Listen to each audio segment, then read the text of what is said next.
Mi volt a leghosszabb külkeres kapcsolatod? Fúha. Sziasztok! Mi a véleményetek a külkeres pasikról és csajokról?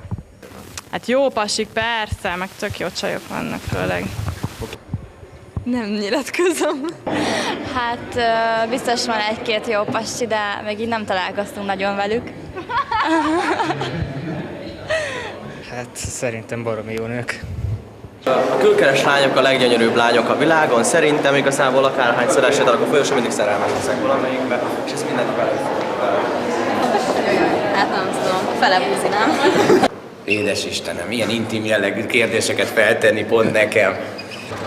Aranyosak. Hát dolgoztam a kollégiumban is, nagyon csinosak, aranyosak. Köszöntek akkorát, mint a évszentség.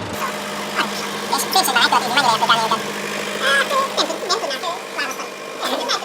Sok azért, igen. De csúnyát nem is láttam kezdeni. Köszönöm szépen nagyon, nem tudok. Nagyon szépen köszönjük! Igen, de jó. Hát van egy-két helyes pasi is, meg egy-két nem annyira, meg sok buzi is van. Külkeres csajok aranyosak, kedvesek, szépek. Hát semmi.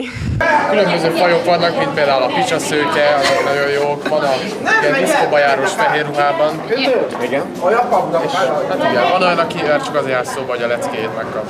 Ez a másik fajta. Mindkettő nagyon hasznos. Nem nyilatkoztak ők. Aranyosak.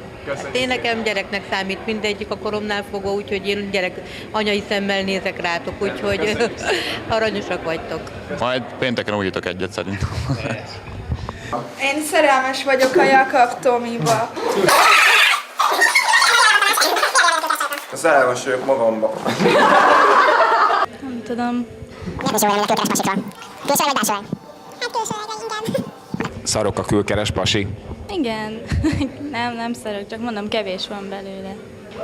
10-esből 11-est adnék mindenkinek. Girls don't like boys, girls like cards and money.